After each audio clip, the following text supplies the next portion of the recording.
Plant जो सुरू होता आता फक्त पाणी तुम्ही केलेली आहे, इतका मोठा प्लांट पहिल्यांदाच होतोय आणि ज्या पद्धतीने आता तेलाचे रेट्स वाढले, सीएनजी रेट्स वाढलेले आहे, आखाती देशामध्ये जो प्रॉब्लेम आहे, अशा फॅसिलिटी देशभरामध्ये खूप फायदेशीर होऊ शकतात। मला अतिशय आनंद आहे की नागपूर महानगरपालिकेच्या माध्यमातून देशातला पहिला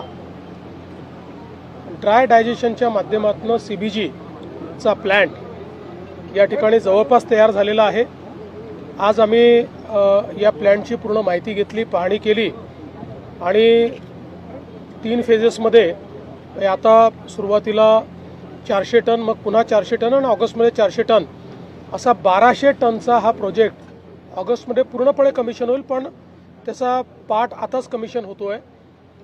या माध्यमातून जो सगळा शहरातला कचरा आहे या कचऱ्यावर प्रक्रिया होणार आहे। यातनं जवळपास 28 TPD या ठिकाणी गॅस तयार होणार आहे। त्यासोबत जवळपास 120 TPD जे ऑर्गॅनिक मॅन्युअर आहे ते मॅन्युअर या ठिकाणी तयार होणार आहे आणि त्यासोबत जवळपास 400 TPD RDF तयार होणार आहे की जे आपल्या सिमेंट फॅक्टरीजला किंवा इतर ठिकाणी लागतं। त्यामुळे जवळपास संपूर्ण जो कचरा आहे या कचऱ्यातनं एक मोठी व्हॅल्यू या ठिकाणी तयार होणार आहे।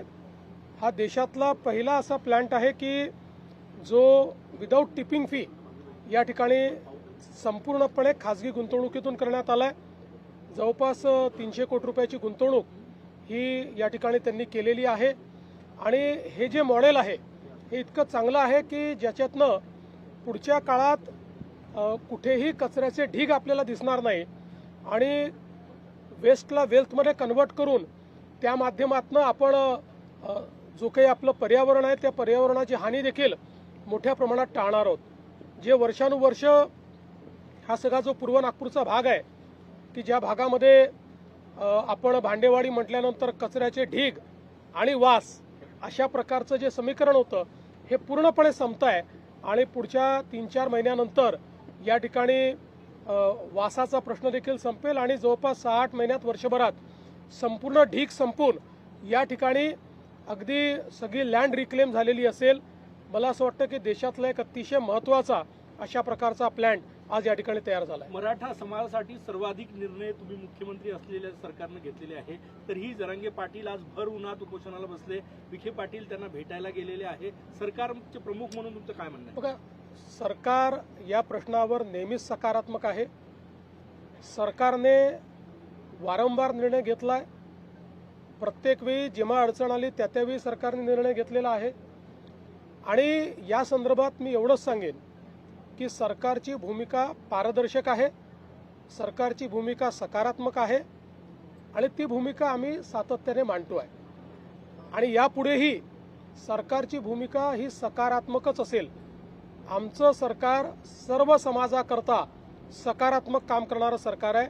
आम्ही समाजांना एकमेकापुढे आणून भांडण करत नाही, सगळ्यांचं भलं कसं होईल हा प्रयत्न करतो आणि विशेषतः मराठा समाजाच्या संदर्भात मी पुन्हा एकदा सांगतो, जेवढे निर्णय मी घेतले आणि शिंदे साहेबांनी घेतले एवढे इतिहासात कधी झाले नाहीत आणि पुढेही आम्ही मराठा समाजाच्या हिताचे निर्णय घेतच राहू। फक्त हे निर्णय घेत असताना देशाचं संविधान, देशाचे हायकोर्ट आणि सुप्रीम कोर्ट यांनी दिलेले निर्देश याचं मात्र पालन करावं लागेल। त्या निर्देशांचा अवलंबन न करता जर एखादा निर्णय घेतला तर त्यातनं केवळ प्रसिद्धी मिळेल पण तो निर्णय टिकणार नाही। त्यामुळे संविधान आणि न्यायालयाचे निर्णय यांच्या कसोटीवर जे निर्णय आम्हाला घेता येतील त्याच्या कसोटीवर खरे ठरणारे जे निर्णय असतील ते सगळे निर्णय आम्ही घेऊ। जरांगेचं आंदोलन सुरू झालं की ओबीसी समाजामध्ये एक भीतीचं वातावरण असतं, तुम्ही त्यांना काय आश्वासन? मी असं स्पष्टपणे सांगतो, एका समाजाचं काढून दुसऱ्या समाजाला द्यायचं अशा प्रकारचं या सरकारने कधीही केलं नाही, आम्ही करणार नाही। ओबीसी समाजालाही घाबरण्याची आवश्यकता नाही, आम्ही मराठा समाजाचंही त्या ठिकाणी समाधान करू, त्याकरताही सगळे निर्णय आम्ही घेऊ, पण त्यावेळी ओबीसी समाजावर कुठलाही अन्याय आम्ही होऊ देणार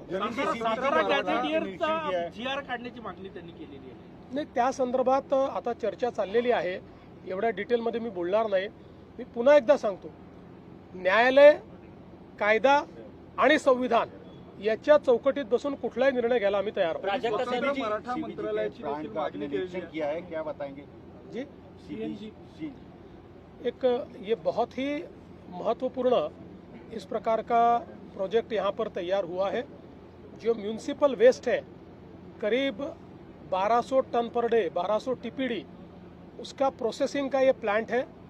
इस प्लांट में से बड़े पैमाने पर जो हमारा गैस है वो निर्मित होगा। करीब 28 टीपीडी गैस निर्माण होगा, करीब 120 टीपीडी खाद इसमें से तैयार होगा और करीब 400 टीपीडी आरडीएफ इसमें से तैयार होगा।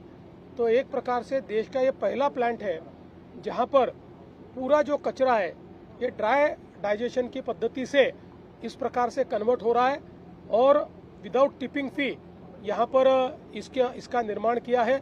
इसमें सुसबिड जो कंपनी है उन्होंने इसमें निवेश किया हुआ है और देश की एक बहुत अच्छी टेक्नोलॉजी अब ये साबित होने वाली है। मैं ऐसा मानता हूँ कि ये पूरे क्षमता से चलने के बाद पूरे देश में यही टेक्नोलॉजी का उपयोग लोग करेंगे। पेट्रोल डीजल के बाद अब सीएनजी के भी रेट बढ़ गए हैं, 2 रुपए बढ़े हैं मुंबई में। देखिए, हम सभी लोग जानते हैं कि दुनिया में ऊर्जा का संकट है, विशेष रूप से फ्यूल का संकट ये सब जगह है। दुनिया के सारे देशों में, ऐसा कोई देश नहीं है, अमेरिका सहित सारे देशों में ये रेट्स बढ़े। अमेरिका में तो बहुत बड़े पैमाने पर ये बढ़े, यूरोप में बढ़े, हमारे आसपास के देशों में बढ़े।